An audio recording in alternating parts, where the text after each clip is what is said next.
Yo, what's up? We back with another edition of the best podcast you never heard of. This is the Conceited Knowbody episode 211.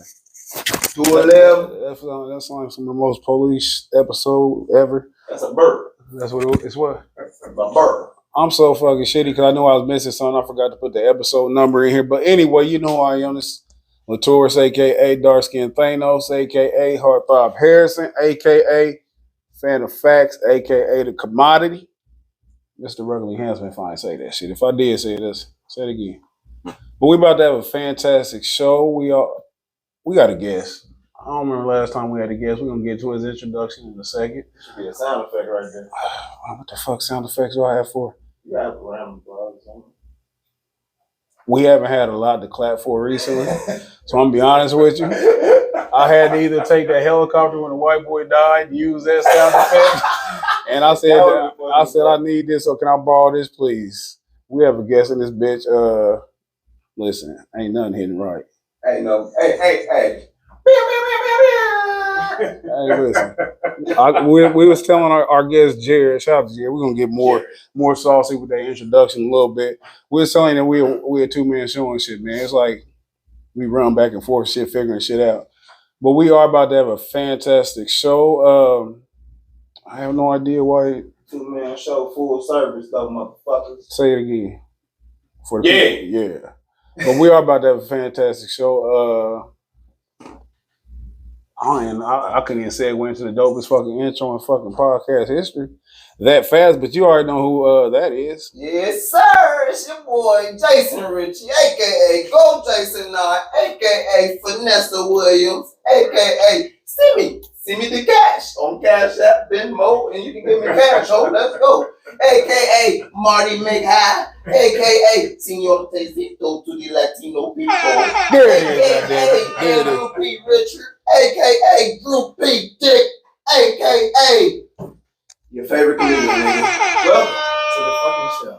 I'm out here slipping on my and shit. Favorite comedian shit. All that shit. I feel like it's hit the 10 straight times, but welcome back, niggas. Welcome back, Cotter. We got Jared, welcome. Listen. We got Jared in here from Our Social Image. He in here kicking with us, man. We about to have a fantastic show. The events of local things going on. We got maybe one or two for salacious world news events or whatever. World as it pertains to the hood rat nigga bunch. I was gonna talk about some world shit. I ain't put it on here, man, but I was gonna talk about the feds invading or raiding Donald Trump shit. You see that? I didn't. I missed it. The feds raided this shit while he was on vacation. I see the headline said they waited till he left. Of course. That's some funny shit. I wonder what the fuck they looking for. Sound like a disgruntled employee to me. A nigga who he talked crazy to and shit one day and shit at the briefing. It's in his house. Somebody just quit. One of the old ex-cabinet employees, one of them judges that he removed to put his people in. I don't know how true it is, but they said he buried his ex-wife who passed away on his golf course. Yeah. Is that true? Yeah. Donald Trump is a player. Yeah. He's a player. And then you get a headstone. Damn. He got like a little square thing that you put, not a headstone. You know how you have the headstones out here. He got a little plaque.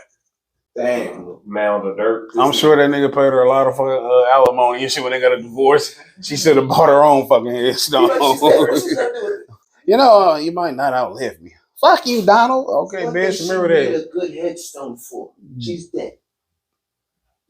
Donald is very philosophical, man. He did, but I ain't going to that shit about that shit getting raided because I didn't feel like going to that part of America season 2022. But how was your weekend? Man, it was a great weekend, man. I had a show. Where? I had a show over on East Side. We was at 1313 Eatery. Nigga is what it's called. Yeah. It was on 1313 North Sherman Drive, coincidentally. It was a cool spot, man. I was surprised what it was. You know, it's one of them little spots that you stumble upon. You be like, oh, they got some banging ass food in here. Do you feel like a little slightly self-racist when you be shocked that niggas doing cool shit? Yeah. I don't have problems. Admittedly so. Yeah. I'll be like, damn, y'all really got this shit together. I'll be legit, authentic when I'll be like, I like what y'all got going on here. I like what you did in the place. But no, the floor was thick in the motherfucker. But the Grippo wing. You said what was thick? The floor. The floor was thick. Flow. I'm sorry. It was thick though. It was sticky, bro. Oh, okay. It was sticky, but the show itself, like as far as crowd, was good. It was a mixed crowd too, surprisingly, also, because I thought that was, I thought we was in the hood. You ever go to the zoo? Yeah, I know. You know how white folks be enamored with shit. Look at them; they're in their habitat. Get a pic with them.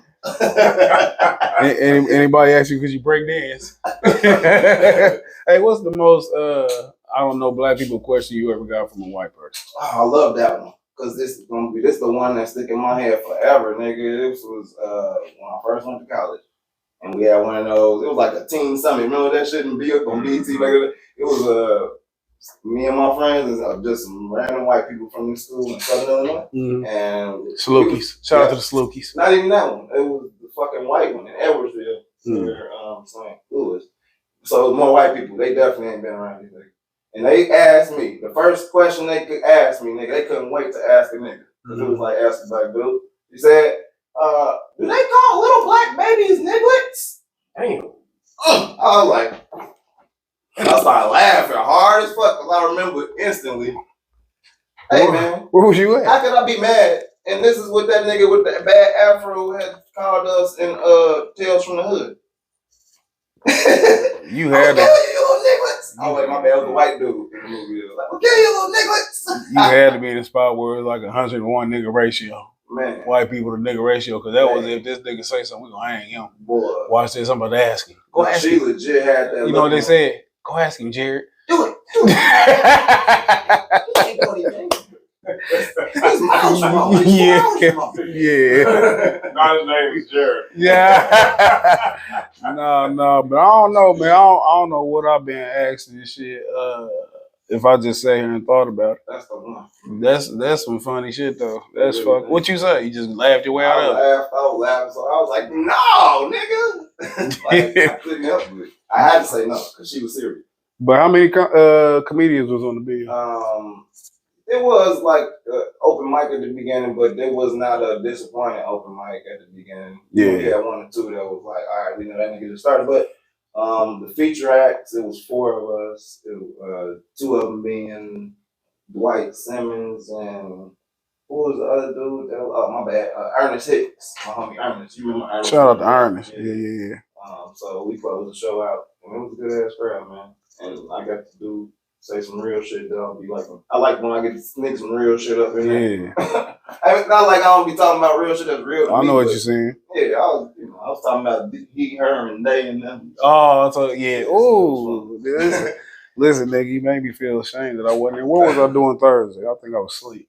Nigga, I had them fucking runs. Did nobody record? I did audio, man. I was contemplating not going myself up until the last minute, nigga. You got the audio though? Yeah. Send me that shit. Okay. Yeah. Was the chicken good as advertised? That shit was fire, bro. I don't even eat Grippos, the chips by themselves. Have you heard of Grippos, like barbecue chicken? Man, why you chuck? That's okay. Now we're talking about what's the most white black question. That's the most white shit you can ask a nigga, man. Do you know what Grippos are? I'm just saying. Oh man, have you ever heard of crack cocaine? I got I'm like, sir, are you familiar with Grippos, the hood treat that we all enjoyed when we were children? Said the hood treat. Yeah. Oh shit! Nigga said the hood treat. I got hot. I got hot and forgot, nigga. Hot and forgot. I got hot and forgot. My bad, y'all. Hey, I'm professional. I feel like a bitch, like you ain't got no condom on. You know what? In the middle of the what the fuck? But no, man. Shout out to good job. Good eye. 13 Eatery and shit. I gotta go check that shit out. Yeah, I gotta see what the fuck. Whole name Eatery. The Eatery. That's all I know it to be. Yeah. You familiar with Chicken and Chuckles was the name of the show. That's the most niggified shit. Can you imagine you sitting around 2:00 in the morning watching what reruns of Martin? And you like, damn. I got these Grippos and I got that fried chicken in the refrigerator. What if I could combine them? And then your motherfucker, that light bulb and shit to be on the cartoons and shit next to you, you know, you and this motherfucker like this with chicken and grippos. Hey, that's some nigga shit. Niggas is creative, man. We the most creative. We was talking off air. It started with that swine. Man. Fucking slave quarters. What did we had to do? Like, well, you got grandma cooking them pig noses. Oh, pig noses! That shit crazy. Can you imagine getting enslaved for that shit? Anyway. Hey, man, hold on. Fuck that. I'm glad you said that, because listen, this is a perfect segue. Because I was going to start somewhere else. And I hate that it had to be something so egregious. But let's talk about our buddy Emmett. Okay. You're a fellow Chicagoan. Oh, man. Emmett from Chicago, wasn't he?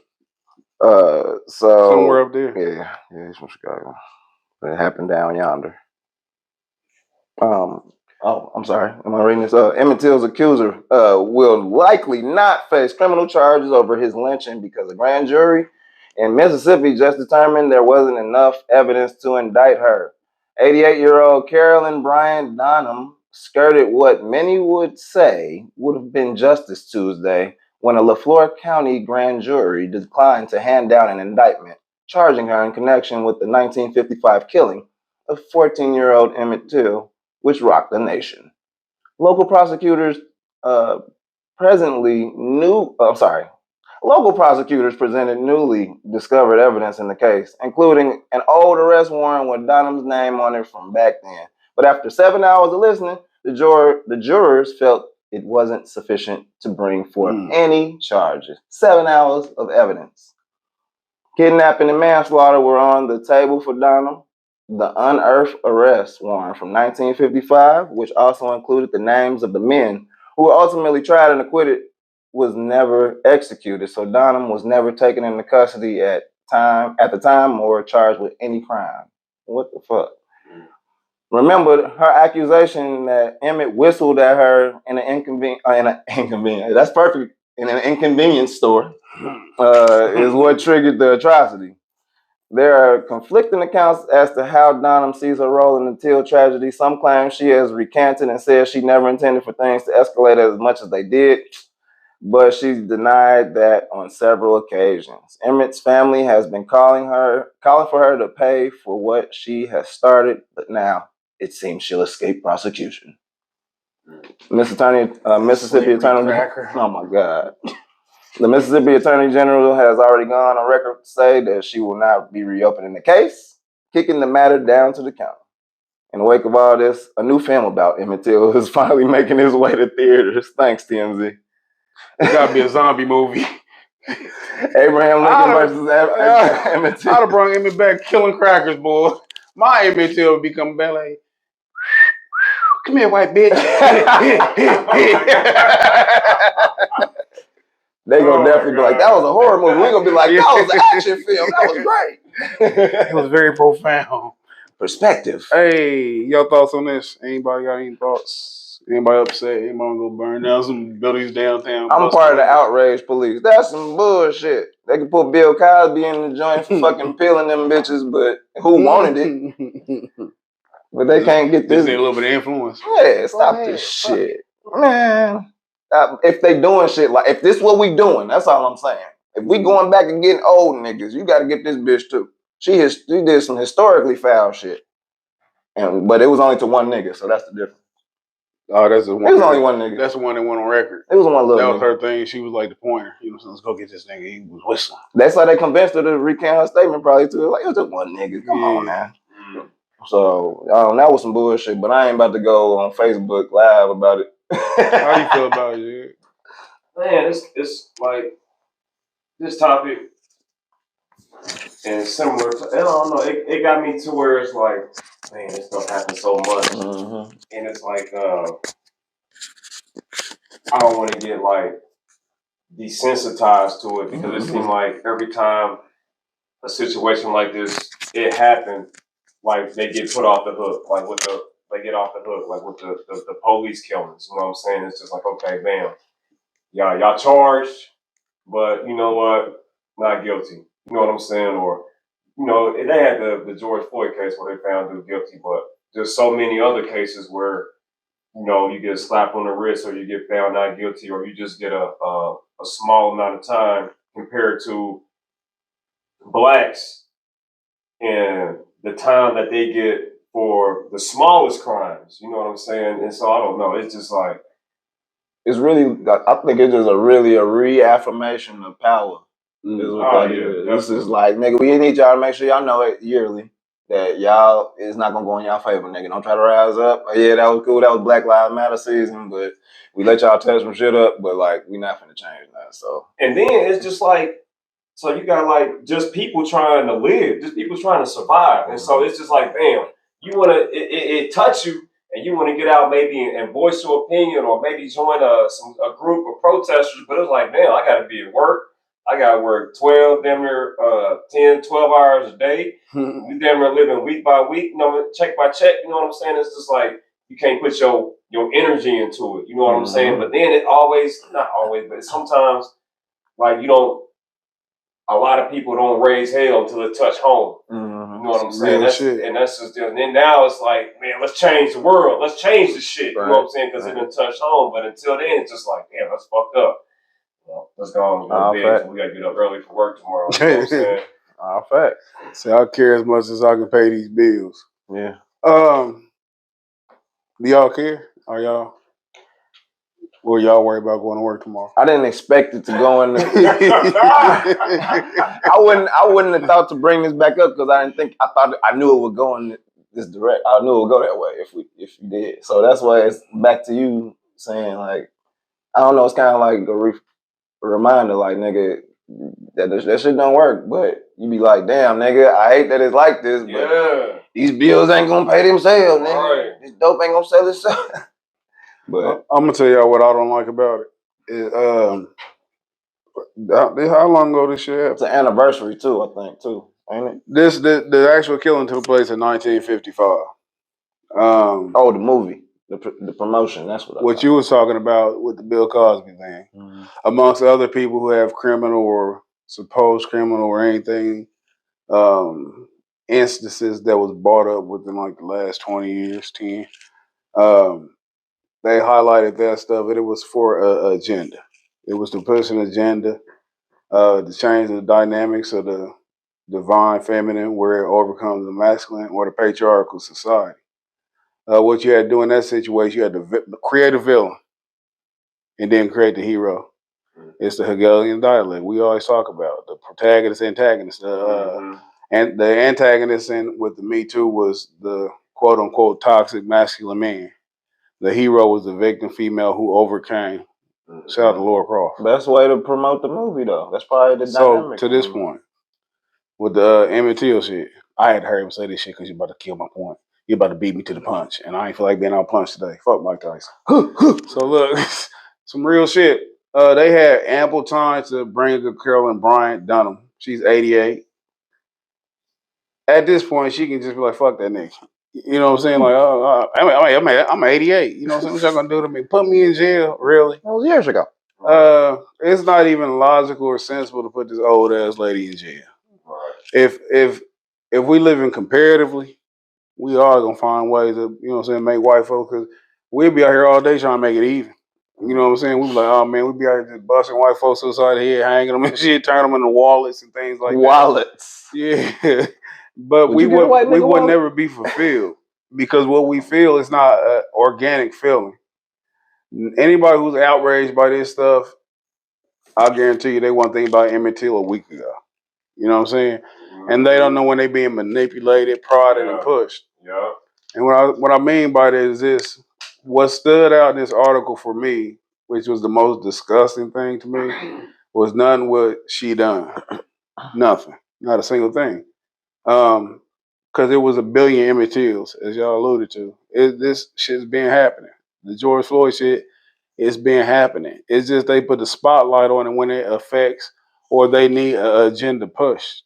The anarchism, defund the police, that's anarchy. You see what I'm saying? It's a lawless society and shit where we know you bring order out of chaos.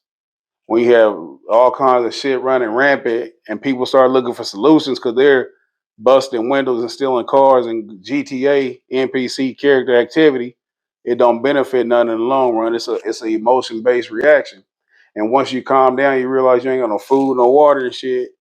The next motherfucker bring a fucking plate of fucking monkeypox, you gonna take it. You know what I'm saying? Shit, Regardless of anything.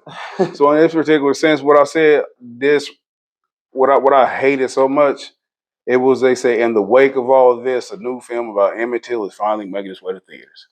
You can expect that from TMZ. So that's what the fervor is. It's not just TMZ. This is what the fervor is. Mm-hmm. It's to create the attention to push money into the pockets of the filmmaker. Mm-hmm. This has nothing to do about justice or that lady and shit. It's coming up on the anniversary and shit. So now let's drum up all this attention and shit and get paid off this shit. I always say that black pain or black ignorance is the most profitable business in America. And we continuously keep going back to it. It's going to be this one. And they're going to get us again when they keep playing that slow-ass music for Black Panther 2. And everybody start missing Chaz Boseman and shit, but they're going to be calling that nigga T'Challa. Like, this is... No, nigga, Chaz been dead. T'Challa, they can just recast him, but they know that we mostly attached to dumb shit. Right. And then, have y'all seen the previews of the trailer for Black Panther 2? Yeah, man. They playing... It's going to be... highly feminist. It's gonna be highly feminist, which I'm not even really mad at in this instance because it's Marvel. Sure. Marvel's terrible. Marvel's super liberal. Marvel and jump the shark, so to speak. Mm. It's gay and strong women. It's gay men and strong women. Yep. But they always tugging at our heartstrings and things like that. And that's a strong gay woman. That's what you said. Brittany Griner's a man. It's been leaked. We all over the place with this shit, man. Listen, it's like I don't have a fucking synchronized thought in my head. Hey, the rapper BIPOC is coming soon. The what? BIPOC. Oh, they better not. Maybe I'll make that a skit. Oh, BIPOC. Just don't play BIPOC. I don't want to see you with your shirt tied up and shit or no weird shit. With your pink bandana tilted to the side shit. No. Two nose rings. That ain't the way I'm gonna go with it. You have a tongue ring and shit. That's fucked up. It's crazy because Black indigenous person of color is. I'm just trying to be that guy. They be giving niggas acronyms. What y'all think? I'm just saying. Okay, so on the note of equality. Equality with as far as with everybody else as far as in society in the world, equality, you know what I'm saying? What you think about I know this might be a little off, but the subject matter of sovereignty, you know what I'm saying? Do y'all discuss that or think about that or trying to gain that type of citizen? I don't know if it's citizenship, but independence, the state of being a sovereign person here to reach that level of equality. Man, you can be silent. That's so loaded. I always say, man, and I got a quote that I attribute to myself. I like to hear myself talk. I'll be saying some real shit. And this is my favorite quote. Equality is a weak man's ambition. Equality is something that a weak man or a nigga in second place strives for. Ain't nobody who on top of the food chain. It ain't a fucking shark wishing he was a minnow. Or a shark being like, come on, man, don't be up here with me. How you gonna be a sovereign entity in a foreign land, nigga? Like in a non-sovereign, you can't. That's not even a thing. Like, you know what I'm saying? You can say it all you want. Yeah. Like I'm a sovereign citizen, like that one nigga in the video did when the cop put him on. I'm a sovereign citizen. I'm a sovereign citizen. He got his own self. But it's like, you didn't do shit. Like nigga, you still on U.S. soil. So, but I get your question. Yeah. And I always hear people say that say what? No, I was just saying we explore it. Hell yeah. You usually hear people from the Moorish Science Temple faith who talking that sovereignty shit. Yep. You know what I'm saying? Right. They push that shit, but you've never seen anybody execute it. Mm-hmm. People don't understand that the system that they trying to separate themselves from, they can't do it because they totally dependent upon it. The only way you can have any semblance of sovereignty is to learn to be autonomous. Learn to operate outside of the necessities of the American system. Right. Which, I mean, growing your own food, you know what I'm saying, having your own school system, things like that. We not designed to have authority in the system. And it for me, it's scripture. We got sent here as a means of punishment. We didn't come here to thrive. We can survive and we can get some favor from the Most High when we're obedient. But we not meant to. We not on vacation. We didn't come here and shit. The Most High didn't have a plan for us to take over America. He had a plan for us to end up in our own land due to our obedience once we return the covenant and he redeem us and take us out of this captivity. But that don't mean sit on your ass and just wait for some shit to happen. Right. In the meantime, you can't, as I was saying, be autonomous.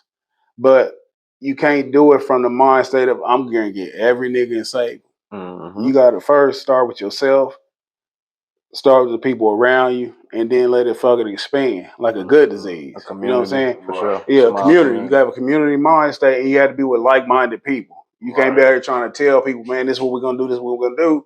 That's how come I don't get off into the black power, the all black shit, because everybody don't got the same thought process. Some people addicted to their oppressor. You see what I'm saying? Definitely not built. And some people galvanized by different things. So if y'all don't have the same set, if y'all not grounded by the same foundation, foundation, y'all don't have the same morals, eventually y'all gonna, you know what I'm saying, y'all gonna spread apart and it's gonna be more contention. So what you do is you just link yourself with like-minded people. And we got to get out of the mindset that we have to be in a majority. You know what I'm saying? Because on a location, really. I mean, like one fucking place. Hell yeah. But I don't believe in that sovereign shit here in America. And anywhere, I believe that you can be isolated. I believe you can, and you can even like, if you just say, for instance, we all had a compound, a neighborhood where we all like-minded and shit. Like you do it subtly. You ain't got to make every announcement on social media and shit like that. You just start buying shit up. Buying your neighborhood. You got your store. You got your grocery store. And just be real fucking slick with it. You know what I'm saying? Yeah. And then just operate within there. And then what that mean, you got your laws. You know what I'm saying? What y'all tolerate. Y'all don't tolerate no bullshit. Y'all don't tolerate no child abuse. You know what I'm saying? You don't promote any kind of debauchery, no kind of negativity. You don't uplift negative shit within the culture.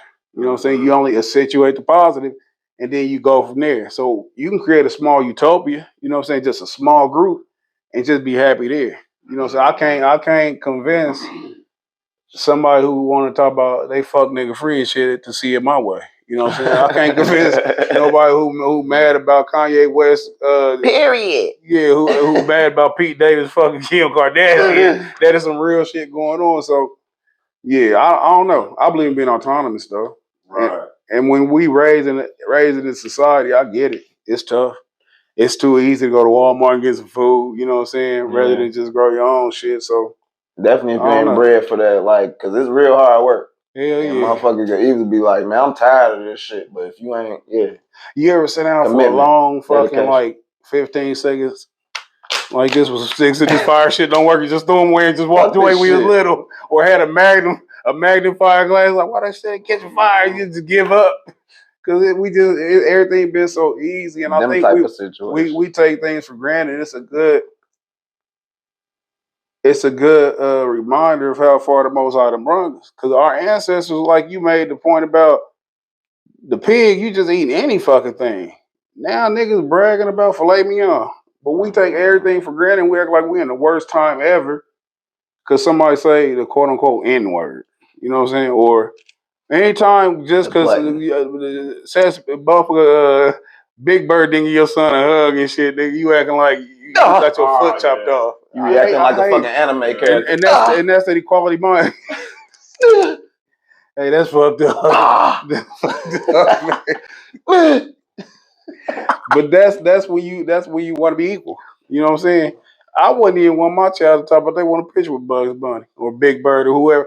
Get your stupid nigga in a costume. That's a nigga in a costume. Like we was talking about that's a motherfucker who had a bad day. Leave him alone. You know what I'm saying? I remember that surreal experience when I was like, we finna see Ronald McDonald at the Christmas tree lighting. This nigga got a 5 o'clock shadow coming through the fucking makeup and shit. I'm like, that's Ronald. That's why ain't no more of the Playland characters no more. That was Chicago McDonald. That was Ronald. I was like, what the fuck? Will and suspension of disbelief. Gone.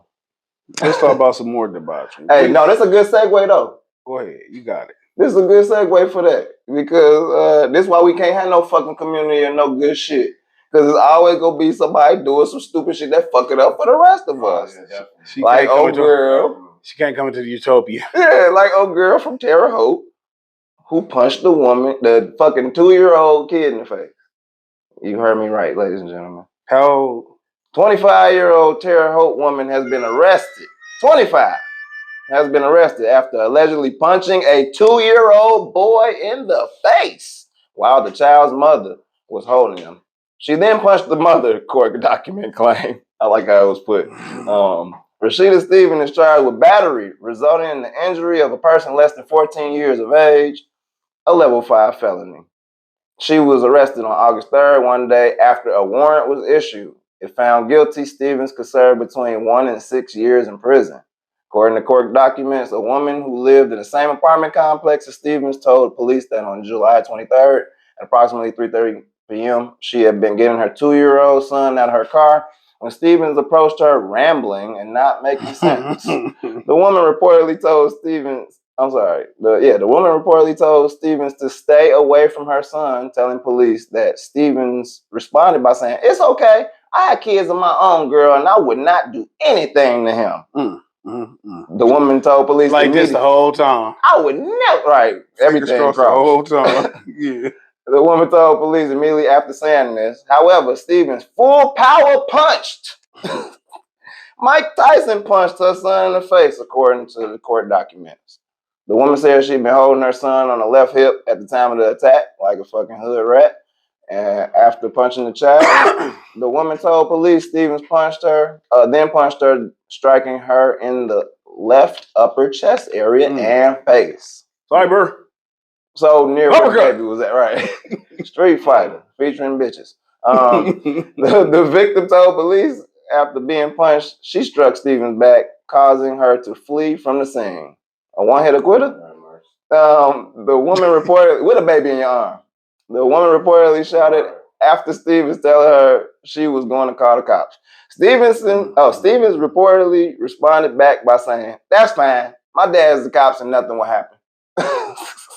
Police spoke to the victim several days later, and according to court documents where she told police she hadn't really interacted with Stevens prior to the incident. She told investigators she was aware of Stevens living in the same apartment complex with her boyfriend. The victim told police her only previous interaction had been Stevens shouting at her once not to look at them when the victim saw Stevens and her boyfriend walking out of the apartment. So much to unpack. "Don't you look at me, bitch!" So much to unpack. "Avert your eyes." First off, her boyfriend was fucking that girl. Basically. That's what that is. Two, one thing that stands out, two things. The little 2-year-old, he probably said something like, "What you looking at, bitch?" And it probably was real sassy because he grew up with his mama on her hip. What 2-year-old boys on their mama's hip?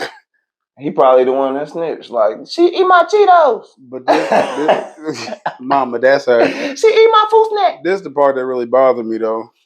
Like, I wonder who was quoted as saying the baby was full power punched.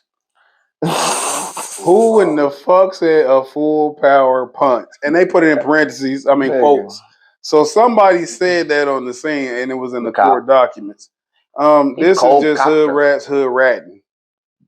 It could have got bad. You say you stay on the east side, you know how these hood rats doing that hood rat. Somebody could have got lit up. Yeah, I think so obviously the tone amongst a lot of women is this masculine energy. You know what I'm saying? And they be ready to go, and they been going. Like when you read the news, they going, they shooting up, they killing each other, they fighting on the spot.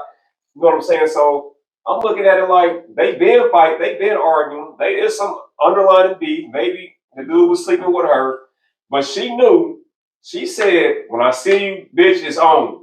You know what I'm saying? On fight, definitely. She seen her coming, pick her kid up, thinking that, okay, this is going to stop this bitch from hitting me. You know what I'm saying? That's exactly what happened. Nino Brown. Yeah. And she swung, and everything transpired. What happened after that happened. But yeah, man. I like the reassuring moment for like where she's like, "Oh, it's okay, girl. I got kids too." Yeah. And then so I know how to punch them and knock that fucking baby out. Fuck that baby. Hey, the voice changed, and she got sinister with it. Hey, I can imagine her Jim Carrey smile on mask. God damn. Then I can imagine her be like, I even mean to punch that punk ass baby. That's funny. That's funny because that's fucked up. I gotta ask you a question right after I make this statement. You remember how you was little, you get to a fight, then you be showing people how you won, and then I came and I said, pow, pow, and I hit them both. You know what I'm saying? I hit the baby, then y'all hurt her in the upper left titty with a power punch. You know what I'm saying? Like she reiterating that motherfucker and shit. The She baby had shadow swung boxing. on me. The baby had swung on me though. And the baby probably did take the pacifier out the mouth and shit, swing at her. Why you think women got so much masculine energy these days? Man, that's what they feeding us. The visuals, the music, just that's what they feeding in society. They taking away the man's masculinity, and they, you know, when the man is not there, and then okay, the woman's got to handle this role, and so it's just I think it's taught that in the household from independent woman, a mother, to her daughter, and it seemed like they baby.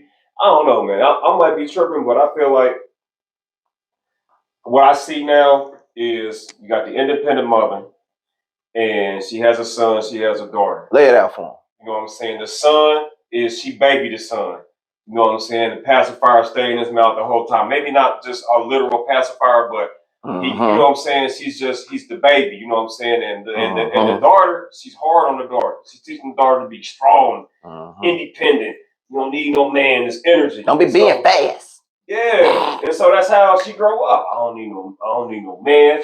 You know what I'm saying? I'm strong. I'm independent move, and so she takes on the role of the man and the woman. You know what I'm saying? And the man just take on the role of being given. You know what I'm saying? He's being given Baby boy. Yeah, baby boy. You know what I'm saying? And that's how he's raised up. And then you grow up imitating the parent. You know what I'm saying? So he's imitating this woman's actions. You know what I'm saying? And you can hear it all in these young cats, all in their vocabulary. They sit around, bitch. You know what I'm saying? Yeah, you know, just then you know, they imitating their mother. You know what I'm saying? And so and you ain't got no male influence around, and so yeah, that's who you got. That's who you gonna imitate. So I don't know. That's my take on it, man. I see it the same way, man. Yeah, well, I think it's unanimous. And like have you ever heard like a girl call herself king? Like these days and shit. You ever heard a girl refer to herself as king? Same type of girl. I hear bro all the time. That shit disgusting. That shit disgusting. What's up, bro? It's weird when a dude calls girl bro. Like these little motherfuckers weird. But I don't know how many Beyonce fans we have here. Y'all big on Beyonce?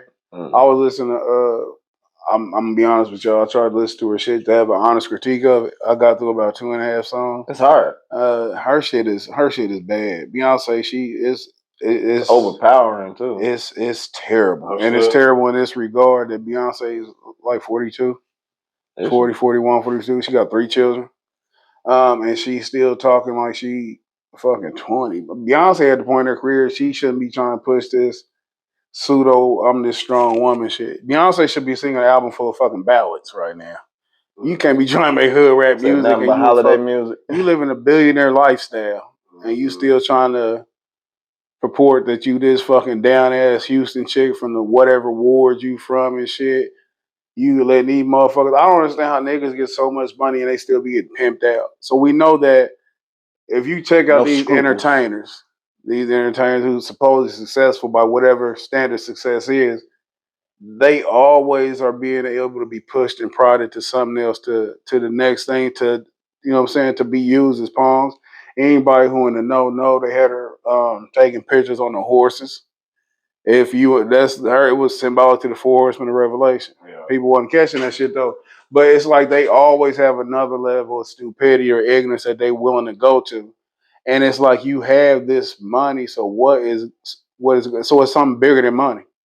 It's something else that's like what pushes you to push these women to be so fucking aggressively ignorant that you don't and you detach yourself from it when you know you go home to a marriage, a happy ass home or perceivably happy ass home, but you still go out here and promote this weird ass lifestyle, this dominant feminine. If you listen like the first 2 songs, it's full of dominant feminine energy. You know what I'm saying? I'm like, damn, Jay-Z be letting this bitch come home after she come from the studio saying that stupid shit. You know what I'm saying? You let her come home that riled up? You talk crazy about Nas and shit, but you won't say shit to this bitch. You know she was talking about you in the studio on the track, but you gonna say it was just a track. And it's crazy because people who have like awareness or just common sense, we know that it's entertainment. You know what I'm saying? Or manipulation, however you want to look at it. It's a psyop in whatever way you want to see it, but we forget that, and I'm not saying this to be disrespectful, but the majority of people are fucking ignorant. Mm-hmm. Majority of people can't function autonomous, as we are saying. They need to be poked, prodded, and told exactly what to do because too much true independence. When you have an independent mind and the ability to think for yourself, it's lonely because you sit back and you ostracize yourself. Mm-hmm. You see that everybody over here seeming like they having fun and shit, but you be like, I'm not doing and that you shit. spending your whole time trying to execute. That's just depressing. You wearing all the hats. When you at first it's depressing because it's like you fucking leaving the Matrix. You know what I'm saying? You throwing up and shit, all this shit. It's hard to find somebody to relate to. Like you seeing this, and then when you speak on it, motherfucker looking like you crazy. Yeah. Mm-hmm. That's how come, man. That's why I always say I wasn't designed to be popular. Mm-hmm. You know what I'm saying? Because I don't have popular opinions. You know what I'm saying?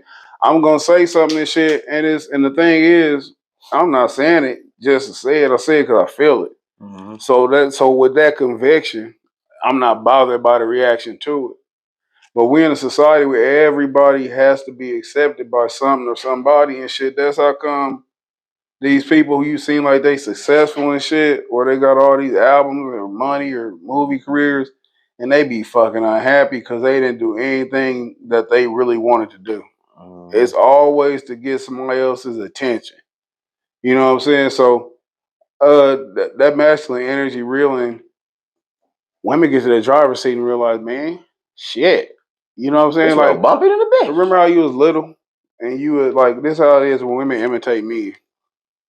And what I mean is where you try to, y'all said the masculine energy, you trying to emulate that shit and you overdo it. When women get in position of power shit, they go crazy. They go power, and it's like, cause you right. Yeah, you right. Yeah. It's like you see your parents driving all the time, right? And you think, yes, I can drive. And then, so you 6, 7 years old, and they ain't in there, and you get in the car. You don't start the car numbers. You like, if I was driving, and you be saying something, you making sounds and shit that ain't real.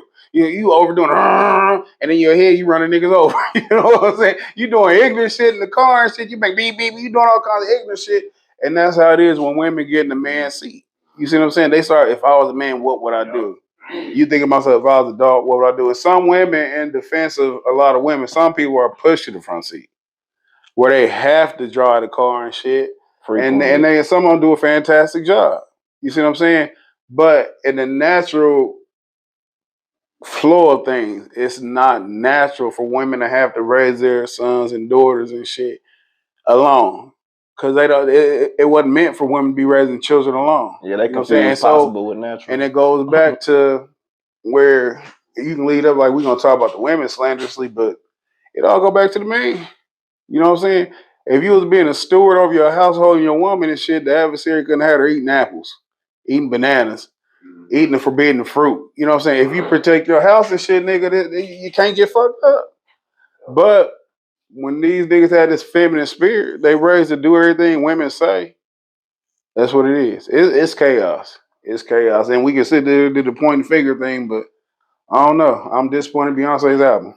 You said okay, and you hit on a point. Okay, so they have this money, this large amount of money that they've accumulated, but it still seems like they following some type of I'm grown agenda. You know what I'm saying? And so if you woke and you sitting back and you know what I'm saying, you can see through this shit, then it's just like, damn, this person got all this wealth, but it still seems like they following an agenda. And then you see that with so many entertainers, you see that with so many athletes, you see that with so many influencers.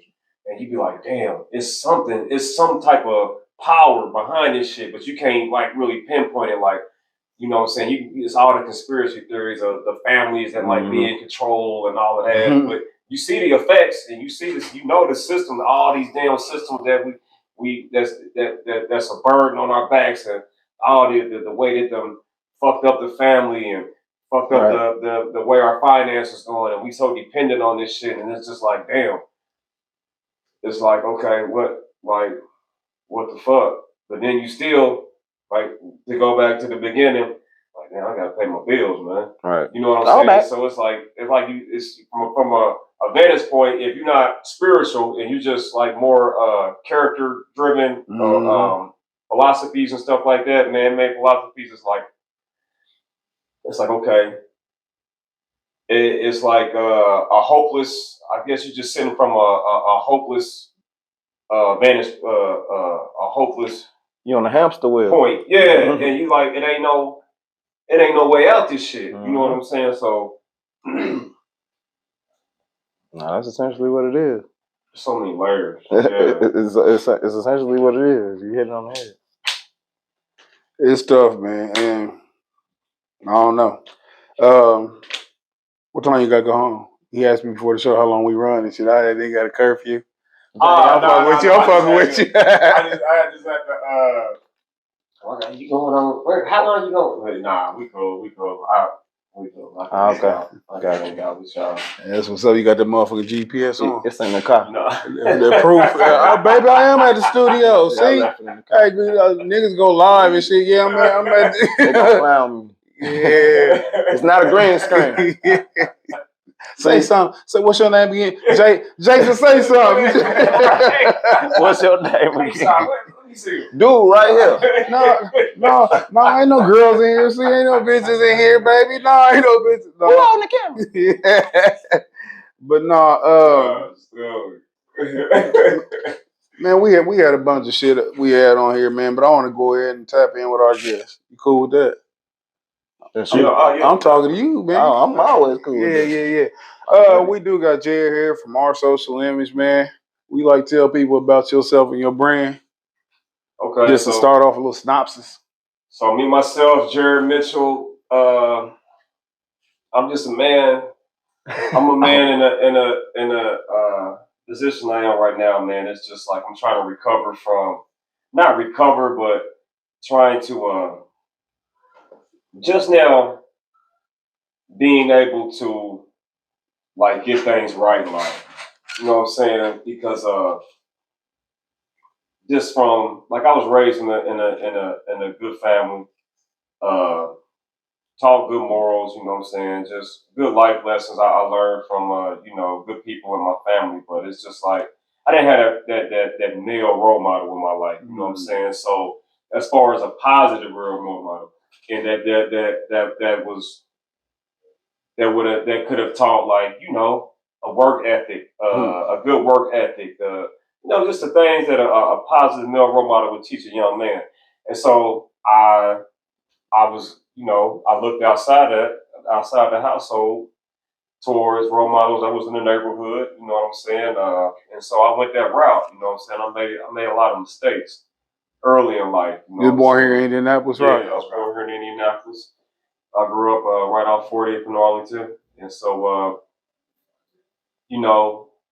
I did a couple jail time. I did some jail time, you know what I'm saying? And right after I graduated high school, got out for about 6 years and ended up going back to prison. And so right now, but the second time I went in, it was just like, man, I'm just looking at life. Because the second time I went, I had just had a child.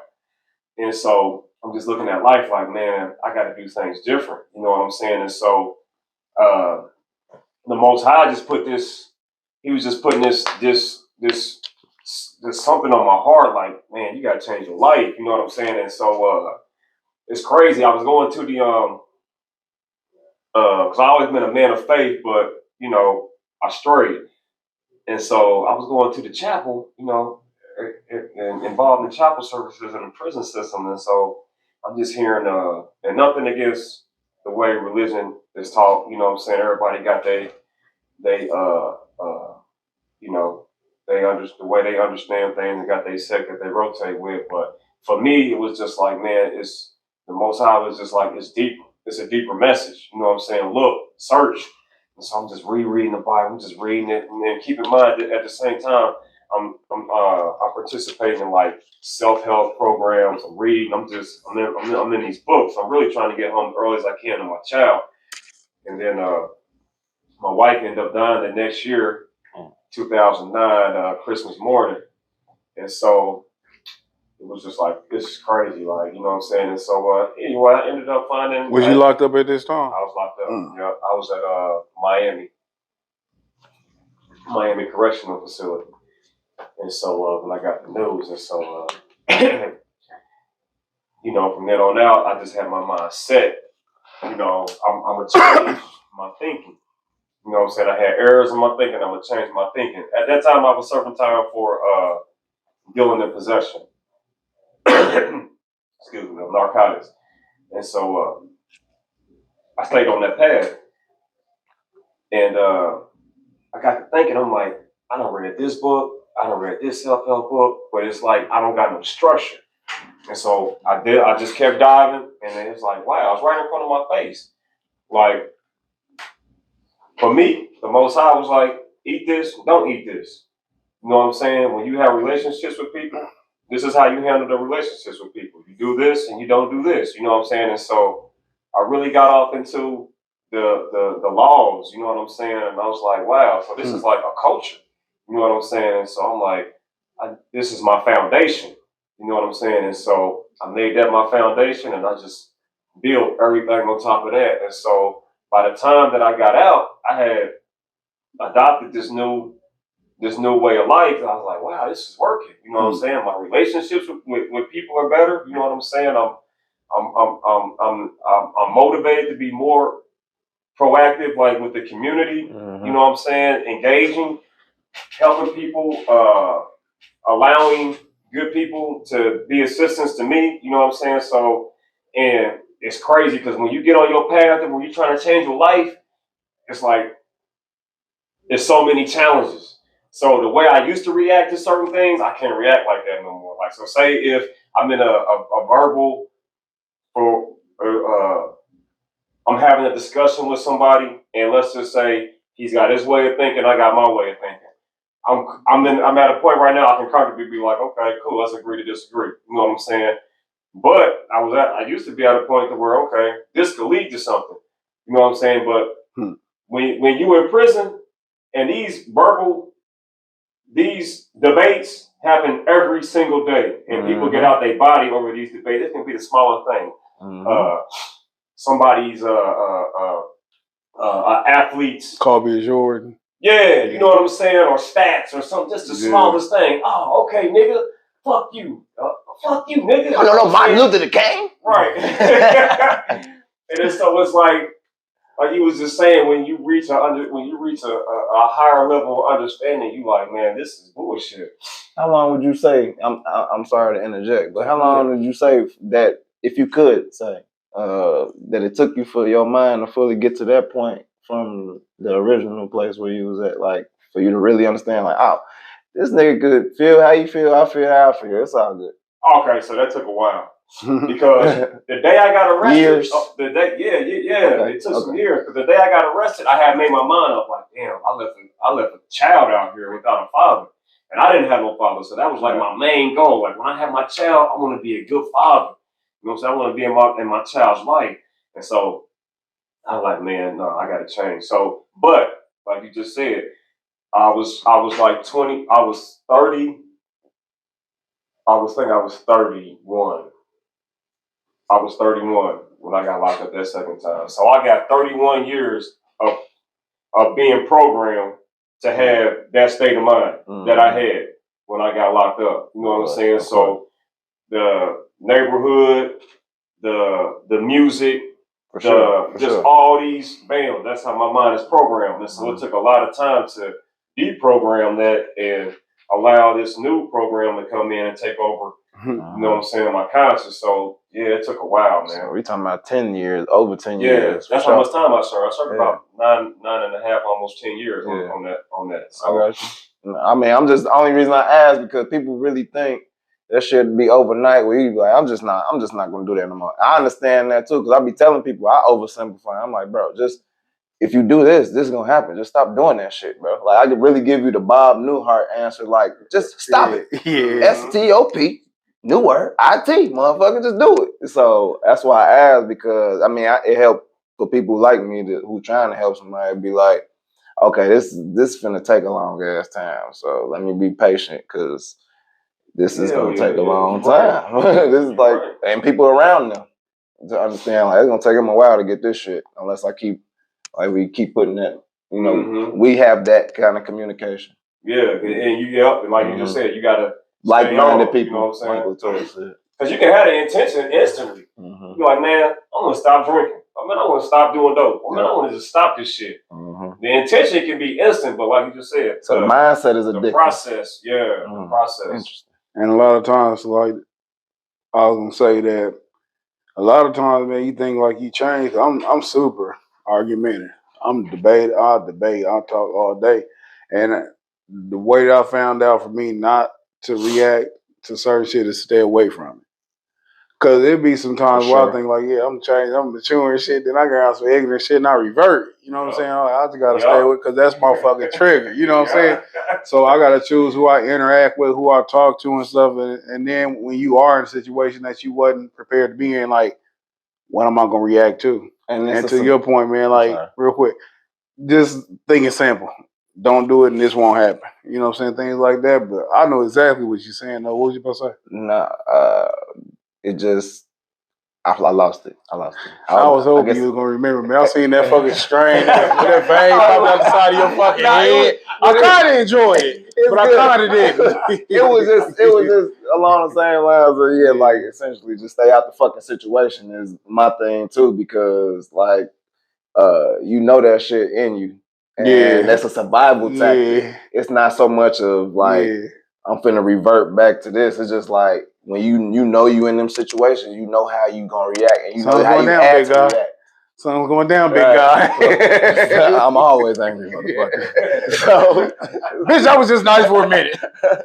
So yes, 100%, man. You said it perfect. So, real quick, I want to ask you a question. Do you identify in any way attached to any kind of religions or faith right now? Right now, as far man. So I really studied, man. It's crazy. So, okay, so in the joint, I was like, okay, damn. When I started this journey, I went and I joined the community with the Israelites. Okay. Now keep in mind, the book is the book. It's the book. But how one man takes that book and maybe teaches it or how he operates that whole little thing, it can be something completely different. You know what I'm saying? And so just in this community specifically that I'm talking about, they didn't have an elder. They didn't have an elder that could dictate or not dictate. Dispense the information. Yeah, that could get brothers in an assembly and have order there. It was an exploration. You feel me? Yeah. And so, you know what I'm saying? And so I was like, man, I'm really trying to get to the meat of this. Like, I'm trying to get to the it's a journey. How to honor the Most High through like honoring like the holy days and the festivals and just all like I'm trying to get to the meat, you know what I'm saying, and the spiritual lessons that's behind it. And so it just wasn't an elder there to give me that meat. And so what I did was I still stayed in communication with them, brother, but I told them, I'm like, man, I'm just trying to get a deeper understanding. And so I went over to the Jewish community. Real quick, was a lot of vanity. And what I mean by that, like when you know it wasn't like a structure or somebody who was ahead to direct it, but it felt like everybody felt like they knew everything. Yeah. Okay. It definitely was that. Yeah. It definitely was that. But I had such a good relationship like with everybody. Because I told them what I was on when I first came in. Yeah. I'm like, man, peace to y'all. This is what I'm looking for. You know what I'm saying? And what really did it was an incident to where it's just like you get to where you got a certain amount of knowledge, but you still feel like you can exist outside you can still entertain certain things, but still be just like let's just say perfect example. I don't know if y'all ever listen to Freeway. to Freeway. And so, and Freeway and Beans, and how you see how they speak on Islam and how, but you still see like, in another sense, they like, and so that's exactly how it was. You know what I'm saying? And so I was like, man, I got to be on the straight and narrow, man. My most important goal right here is getting back to my sons. I got to be on the straight and narrow, so I can't entertain really selling weed, smoking weed right now, or anything like that. I just got to be on the straight and narrow, and they understood that, like, you know what I'm saying. And so I went over to the Jewish community. I told them the same thing, but they had somebody that was coming in. They had a rabbi that was coming in. And so, and it was a little tense right there because a rabbi, you know, between the whites and the blacks and how they fit, you know, it was. Please say it. Please say it all the way. Because I've seen it. I might be skipping a little bit ahead, but did you feel like going over there and dealing with them that you was kind of like sunning yourself because you knew like the true origin of the scripture and who was really the book was about? Did you feel like you was doing yourself a disservice by going to the people who was like stealing heritage? Man, I thought about that. And so I'm reading Revelations. I think it's in Revelations. And the Messiah's like, I think it's in Revelation. I know the scripture, the Messiah was like, look, he was talking about the Jews, and he was like, I think he was like, listen to the teaching or whatever, but don't do as they do. Let me interject real quick. It's in Matthew. But he talking about the Pharisees. He said you listen to them and stuff, and because what they saying is right. They promoted the law, but don't do as they do because they won't follow the law. Exactly. But the thing is, though, those Pharisees were other Israelites, though, like us. It wasn't like modern day Jewish. Right. It was still like us and stuff. So he was just telling his disciples, you know what I'm saying? They telling you the truth. They talking about the law that was given to Moses, but they not acting it out. So it's like follow that shit, but don't do what they doing. They telling you whatever they saying, they in the book, but don't do what they doing because they wasn't keeping their word and shit like that. Though. But yeah, that's what that is. I know exactly what you're talking about. Yep. And so but the rabbi, you know what I'm saying? We had a few conversations, and I told him, man, what my agenda was is what I'm on, and you know, we developed a relationship to where he provided the material that I needed. You know what I'm saying? And I just took it from there. Did he give you a Talmud? Did he give you a Talmud? Nah, he didn't give me the Talmud. Can't give you the sacred stuff, nigga. Right. The Talmud, and I've been learning. I know at that time I was reading about the Talmud because I still was in connection. The guy that was in the Israelite community, you know what I'm saying, we was real tight. You know what I'm saying, and he was like, and we would talk about the Talmuds and the perspective that they had on black people. You know what I'm saying, and just how, you know what I'm saying. He's like, man. I'm like, I'm not over there for that. He's like, you never gonna be accepted over there. I was like, man, I'm just trying to get this meeting. So we would have these little debates within ourselves, you know what I'm saying? And so I got what I was looking for, you know what I'm saying? And then I got I was able to call home, get the calendars, get some more information. Cause they had I got the Sephardic, and they was using what's the word? As far as the Torah, you got the Sephardic, and you got the they go by the Ashkenazi. Ashkenazi, the Ashkenazi. And so, you know, so I just went through the layers of just learning, and you know what I'm saying. Then I got to a point where I'm like, okay, cool, I'm going to be solo, you know what I'm saying, because I got what I wanted, and but then the whole time, me and my brother, man, we was growing together, you know what I'm saying, and so. It was good. It was good for me because I got what I was looking for. Currently, do you identify as Israelite? As an Israelite? Do you think you're descended from Israel? I do. Okay. I do. But as far as just like, have I found a community? I haven't found a community. But if somebody was on the street like, man, what do you identify? I'd be like, man, I'm Mosaic, man.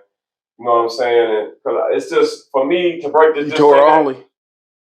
No, I believe that the Messiah, okay. You know what I'm saying? I believe that the Messiah, you know what I'm saying, has came, you know what I'm saying, and like the scriptures say, fulfill the prophecy, but to simplify things, I just be like Mosaic, you know what I'm saying? So you just saying laws and shit. Keep laws. Yeah. The reason why I ask that stuff, 'cause I do identify as an Israelite. And the toughest thing is like because we raised in a religious mind state to where we have to do things religiously as opposed to culturally. Like the scriptures are culture based. That's how come it's so unrelatable for so many people because they look at it like it's supposed to be just like rules, just to have rules. But what the laws and the statutes and commandments for us to have what we was talking about, an autonomous community. When he instituted the laws were separate from everybody else. Like it wasn't involving the Canaanites, the Hittites, the Amorites, or whoever was surrounding us. We had to be self-contained, and those laws that were protecting us. So if we was to have sovereignty here or any kind of autonomous community, we had to have our own laws as opposed to anything outside of us.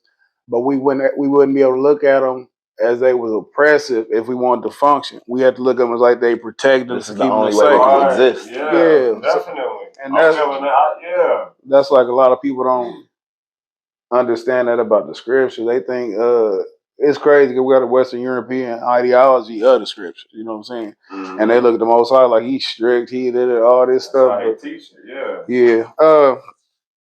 How did you get to our social image though? And like, what is the gist of that or the mission statement? I don't even know what the fuck I was like. We said go. I didn't want to say go because I feel like it was like shit. I'm the. You know what I'm saying? What's your point? No. I got my vision board. Yeah, what are you here for? Our social image. So how I got to our social image, man, is just that when I got out, and it was a journey, man. It was a journey, and it really would have been probably easier if I could have got out and found a good community. But man, man, I'm gonna tell you what, prison. When people come out of a long stint like that, it's like it's some mental challenges that you got to get over. Yeah. You know what I'm saying? And the mental challenge for me was just being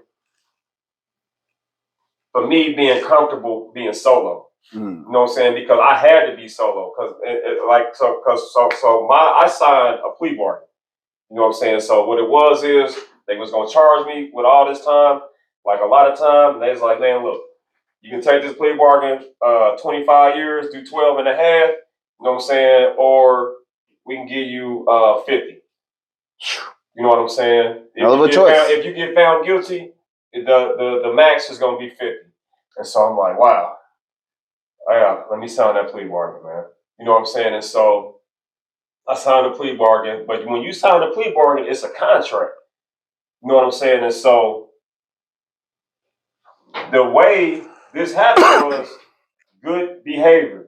You know what I'm saying? And so I had to just be solo to have this good behavior. So on my 10th year, I got two brothers out here that hired an attorney, and they was like, look, bro, she said that since your behavior has been so good that she can talk to the prosecutor and talk to the judge and maybe get you out 2 years early. See if you go outside. Right. You know what I'm saying? Now, keep in mind, I had already got, I think, about a year and a half, 2 years time cuts from the self-help programs that I was doing. You know what I'm saying? They offer a little time cuts. Oh, really? Okay, yeah. That's cool. So I was getting like a little 6 months here for completing this time cut, 6 months there for completing that time cut. And so I'm at the end. And so being solo is walking away from arguments, staying away from situations that's maybe conflicting, you know what I'm saying? And then it's a hard walk, bro.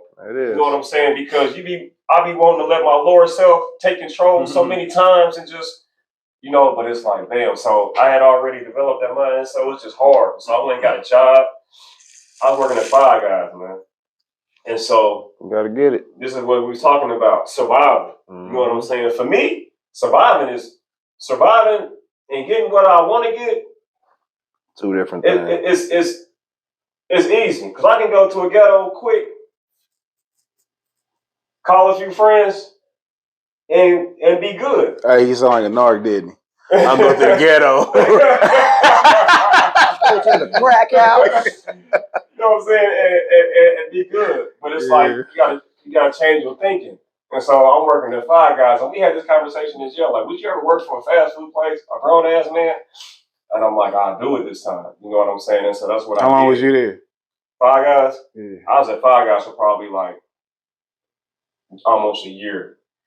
And when I tell you I work morning to night, because I was on house arrest too, so I had to get special Work release. to special, you know what I'm saying, to be able to work those hours. Do you think you'd have did that if you weren't on house arrest?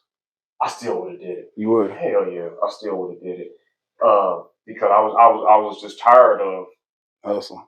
I was just tired of that life. Taking chances and shit. Yeah. And so and the consequences that come behind it. It's like everybody out there, like the guys that I grew up with, I get penalized the hardest, you know what I'm saying? And I only been in trouble twice.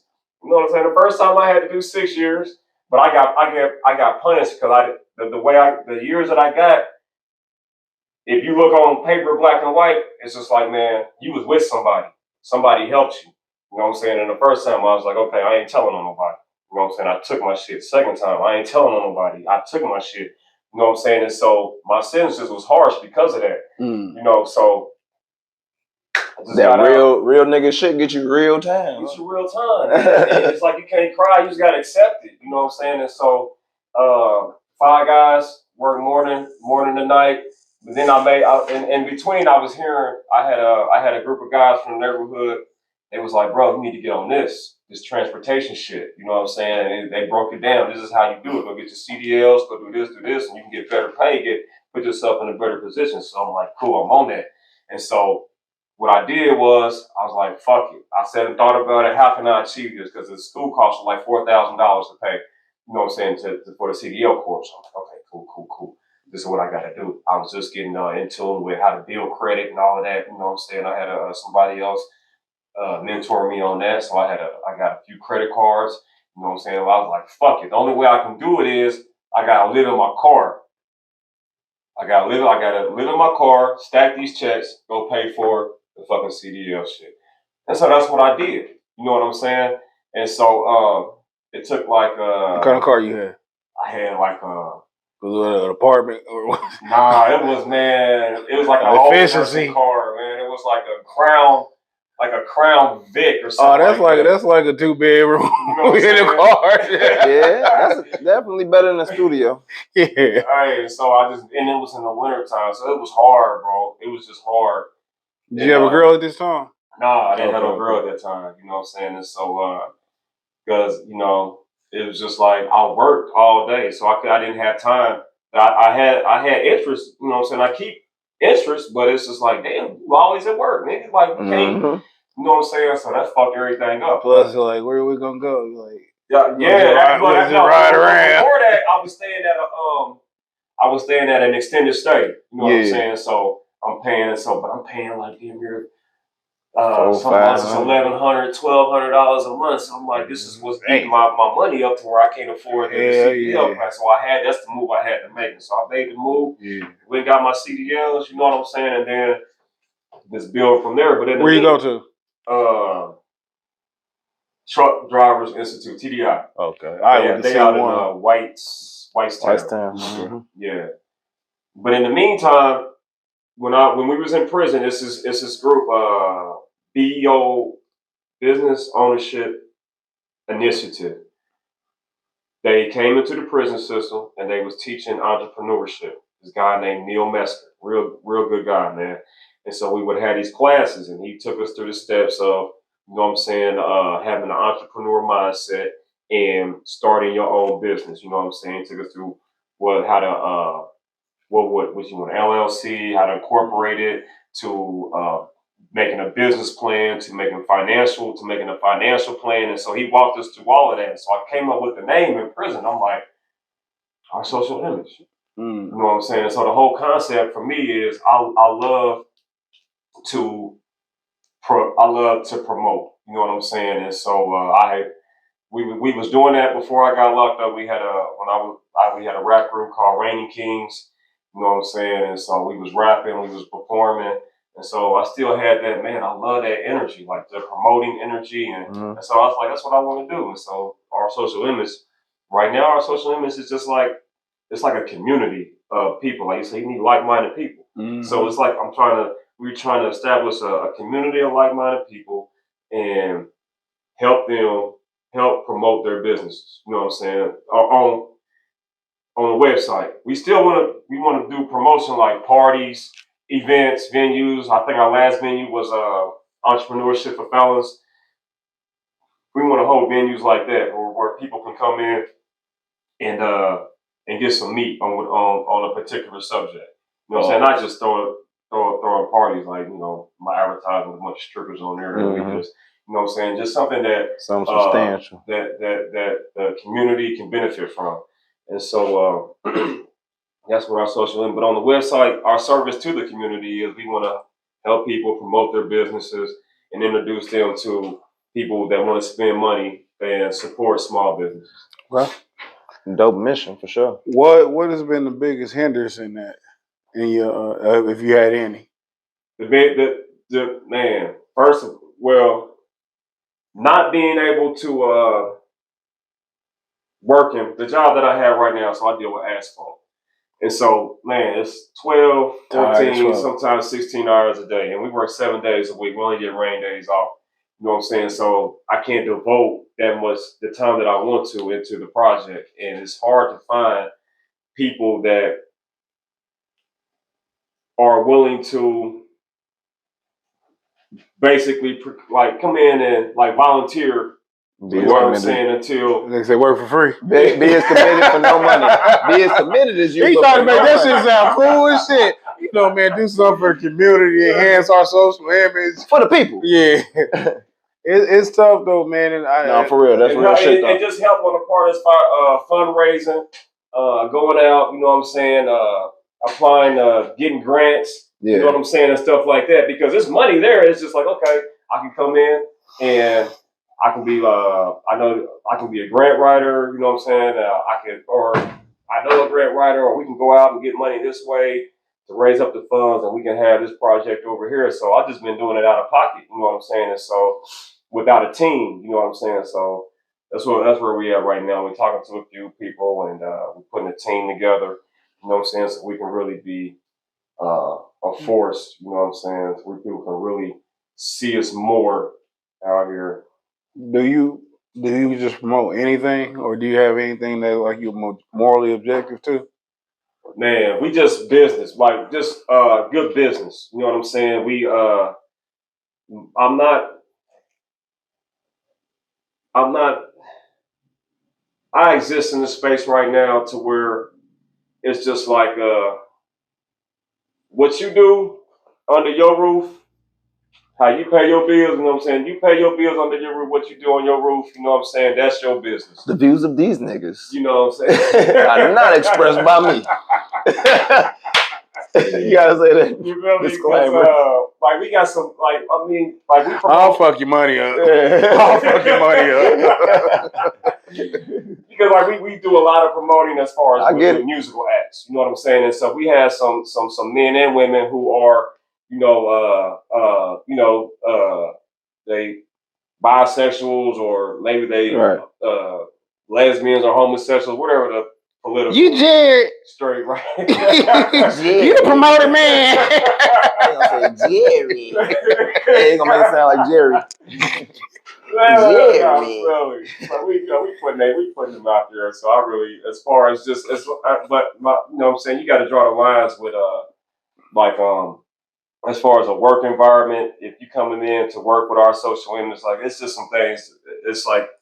That's just, I feel like it's heinous. Like you a child molester, man, or you know what I'm saying, just some things like that to where like we can't coexist here together, you know what I'm saying? But I mean, I get what you're saying. You feel me? Yeah. What's the ultimate goal for our social image? Man, the ultimate goal is to the ultimate goal is just to compete on a high level, as far as with on a high level of to reach, I should say, to reach a mass audience and help, man, and just help people small bit. Like, I want to promote. Like, that's the main goal, is to promote. You know what I'm saying? So I want to be on the level to where we got acts coming in that's like the Ruoff. You know what I'm saying? We can bring some acts together and sell out the Ruoff, but also with a cause, like, because I always want to support a cause that's going to benefit the community. You know what I'm saying? So we're gonna do this, and we got the cause behind it, and this is what we're doing. You know what I'm saying? So you coming here, it's just not okay. Yeah, well, we just seen. I took my girl to see Chris Brown. So it's just not like you spending money vainly. You know what I'm saying? Your money is going towards something, a cause that we care about, and it's going to benefit the community. You know what I'm saying? That's the most important, thing for me. And in the meanwhile, as we grow, I want to give access to people that can't afford the marketing, people that can't afford the promotion, people that maybe need a small loan or something to get their business going or to support their business. That's so all that time together. How was the Chris Brown concert? Chris Brown concert was lit. Was your girl going crazy? Yeah, she loved. Yeah. Chris Brown. That don't make you feel uncomfortable? Nah, hell You think she can he dance better than you? What do you think she's comparing? Like, damn, here with this nigga, he can't dance. The only thing that pissed me off about her and Chris Brown is when she tried to say Chris Brown is a better performer than Mike. You know what I'm saying? That's the only thing that pissed me off. That's a legitimate. Like, she's got like Mike. That's the most secure fucking dispute ever. That's legit. That's legit. Cause I'm almost fighting words. That's disrespectful. That's almost fighting words, man. That's why I draw the line at. You can swoon all you want. You can sweat and gyrate and celebrate this nigga doing cartwheels, but I draw the line at the king of pop shit. That's why I fucking draw the line. I'm sleeping on the couch tonight. I respect that. Hey, nigga, on Spotify, listen to Thriller and shit, nigga, from A to Z to reaffirm his allegiance to Mike. I'll fucking feel that. I'm not going over my motherfucker girl here celebrating a nigga though. That's me personally. No, it ain't. I know I'm fucking with you. I'm fucking with you. I'm fucking with you. I'm gonna give you something to think about on your way home. You ain't shit. No, it's just like me going to see Beyonce. No, it's not. No, it's not. No, it's not. Don't ever bring yourself down like that. It's not the same. It's not the same. But it ain't. I'm just saying it's. I'm fucking with you. Yeah, I know. Yeah. It's just like a good. He put on a good little baby. They said that motherfucker. Have a nigga ever threw his drawers on the stage for Beyonce? Who? A nigga. He did. I said, I just want to know, has that been? You should be the first motherfucker. Throw my buckles up there for that bitch. Look at it. They floating. Hey, where'd you catch them and sniff them? That'll fuck you up, man. Niggas gonna be mad at you too. Like, why the fuck you throw your drawers? Is this Chicago? Is this from Chicago? But no, what do you have any events lined up in the near future or anything like that? Man, we're trying to get something together for because I was like, man, let's tackle something that is not being spoke on in a lot of households, especially like in people of color, man. Like, and so we was just thinking. I was like, man, what about fucking life insurance, credit, and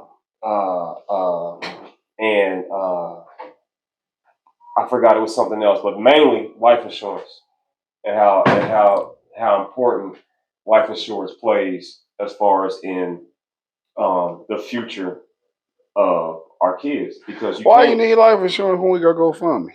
No, I'm bullshitting. Man, it's crazy because you can't have generational wealth without a family. Right. You know what I'm saying? And so I think a lot of the hopelessness. Do you hear that, Oprah? I think a lot of the hopelessness that goes on in our communities is because we're looking at like, man, how the fuck? I got a vision, I got a dream, but I don't have access to the finance. You know what I'm saying? And it could have been there if the parent would have had knowledge of, man, okay, if I can do this, I can leave this behind, and the kid can have. You won't have to go to a bank that's going to deny him because of his or her color. You know what I'm saying? And so, I just feel like that's not a topic that's discussed in a lot of households because everybody's like living for the moment. You know what I'm saying? Not worried about tomorrow. Not worried about what the kids is gonna do. Because a lot of people just put their kids out when they turn 18 or 17. Like, get out the house. I was just It telling even- motherfucker that shit. That shit crazy to me. It even expand your financial options while you alive, because you know you can borrow against and make financial plays. And that's another thing. Using I just came account. across this Yeah. as You know what I'm myself. saying? Using that as your own fucking What you bank talking about, account. the life insurance? Yeah, I mean, no, I just really understood the value of it. I'm like, oh shit, I could have did that. Oh fuck, we on. I'm about to Said go you get a could did what? if I didn't know, I didn't realize that the power of that, like being able to borrow against it and stuff like that, in order to, you know, gain equity and shit. Hold like on now, because I'm gonna need to go to this seminar. Yeah, see, I'm like, I just I'm discovered. wasting my goddamn money. You go and get it. I ain't be dying all like that. It's a certain kind of life insurance, but you can borrow out your account. Yeah. And pay yourself back with interest, and you're gonna have like the percentage. I think is between like 6 and 8%, as opposed to depending on your policy, right? As opposed to going to the bank and keeping your life savings in the bank and getting like what 0.01% back. You know what I'm saying, from the bank, like it's.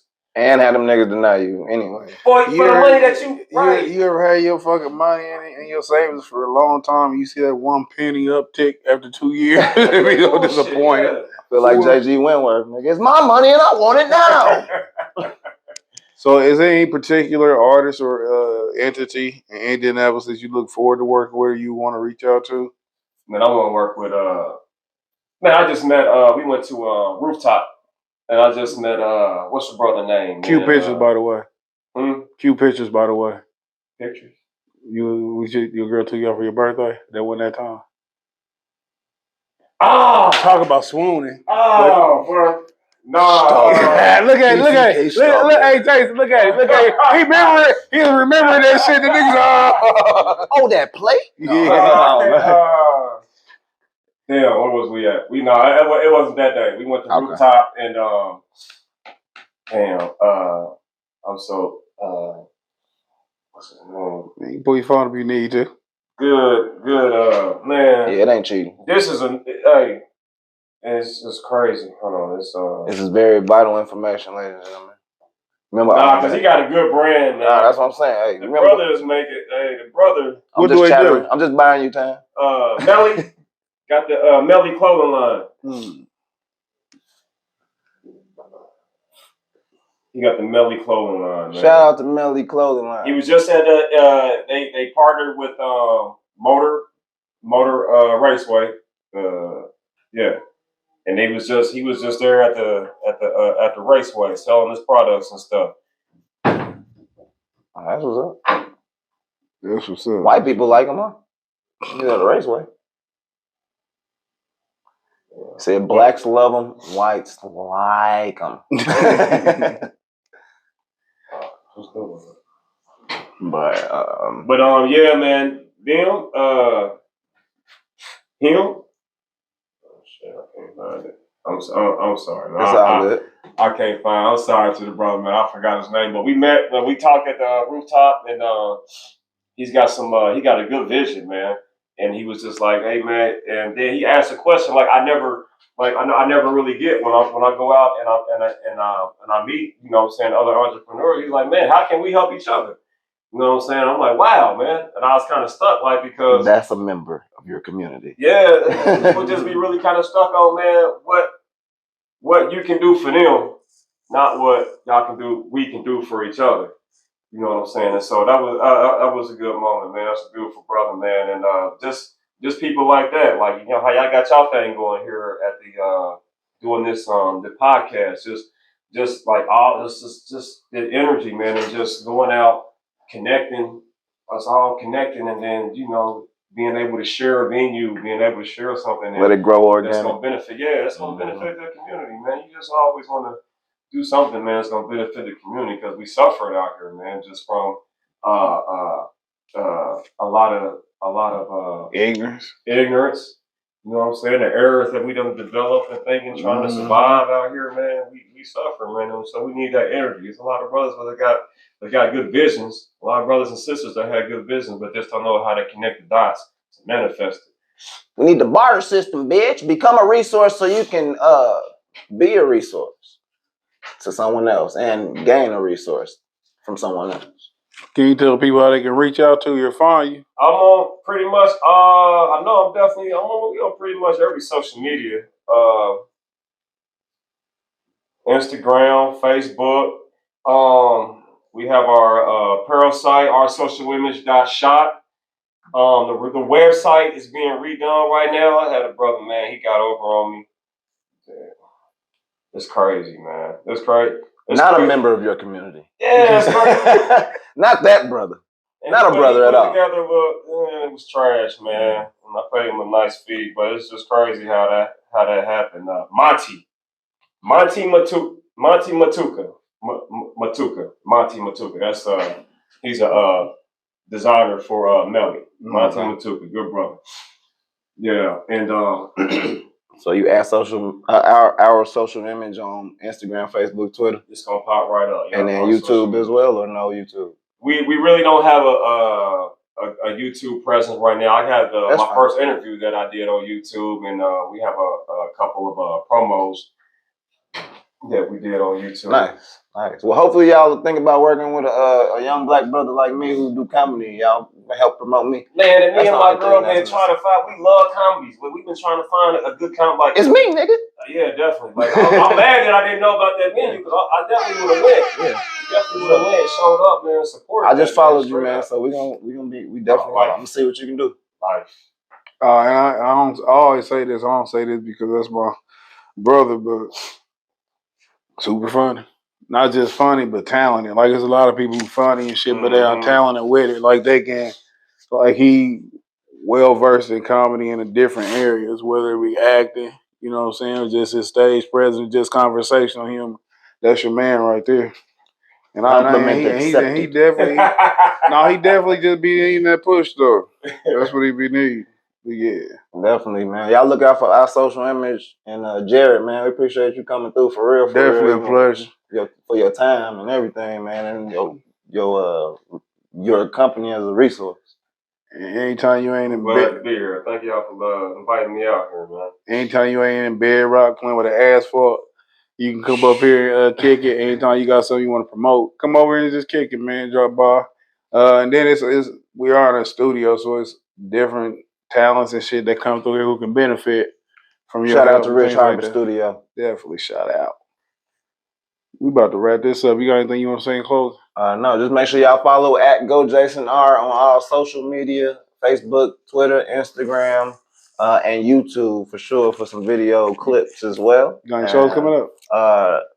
August 27th, I'm going to be around y'all parts. I think Anderson or Muncie doing a bigger show. So I don't know. A bigger show? What the fuck? I just say a bigger show like I'm doing longer time. Oh, okay. And it's not like some just small bullshit. You said on the 27th. Let me check my calendar. That is a Saturday. I'll be there. Yeah. So I gotta confirm that, man. But who's throwing it? It's a comedian by the name of Denise. Yeah, Anderson. We in Anderson. It's at the theater. Paramount. What's the other one? It's only the Paramount. Okay, I think we at the Paramount. I don't know. I can't say that for sure, bro. Just let me know as you get the information. Yeah. We're gonna use our social image. The plot will thicken, and we're gonna right. Y'all, Anderson people, and we do it for free. Like we don't charge. We don't got no fee. If you need something promoted, like hit us up. We gonna put you out there for real. And please let me shout out Anderson and Muncie. These two areas, they really be showing me a lot of love, like on the comedy side. They have me come out and do a lot of shows, man. So shout out to Anderson. And I get no love from Anderson. I get no love. Nick, what you mean? Yeah. From the Anderson people? You do so much for the community. But they're going to assassinate me. You're a staple to the community. They're going to assassinate me. No, but for real, shout out to Anderson, man, for real. Shout out to Assad, man. I'm cutting out to Atlanta. We flying out Saturday morning. Assad getting married. Yeah. 2 days ago, I found out I was the best man. And you got to pay for your suit? In true Assad fashion. No, he got me on that one. I did pay the down payment. I'm trying to figure out how to ask for that back. I didn't plan on spending $20 in this charade. I thought you had to do like me. I was like, I'm going to buy the suit. We do the match. You motherfuckers. You got the ring. You got the $20. Oh, that motherfucker hostage for my $20. I'm like, FaceTime me the suit so I can match one. I'm not finna rent this for $500. Go ahead. Shout out to Asad Samaya, though, the future wife, though. We will definitely be down there. Congrats. Yeah, it should be a fantastic time. I'll be out there. I don't have the same wherewithal as everybody else. I dodge rainbows. Atlanta will not toxify my weekend. No. All jokes aside, another fantastic show from the best podcast you never heard of. We will be back next week this time. It's a pleasure having you, though, man. Good conversation. Hey, it wasn't just some old stiff shit. A lot of depth, a lot of growth. You know what I'm saying? Things that I like to see. You got a brain. We definitely gonna chop it up though, man. Because we do a Shabbat study every Saturday. For real? Yeah. What's your availability on Saturdays? I'll be open. We usually have them at 3:00. We be doing them at 3. You be working. Ladies and gentlemen, I'll be off there. We're gonna figure out some way to link up and chat about it, man. It's always good to be able to bounce scripture, just culture things off and stuff with people though. But I'll be hollering at you about that. Yeah, another fantastic show for the best podcast you never heard of, the Conceited Knowbody. Peace, Jigaboo.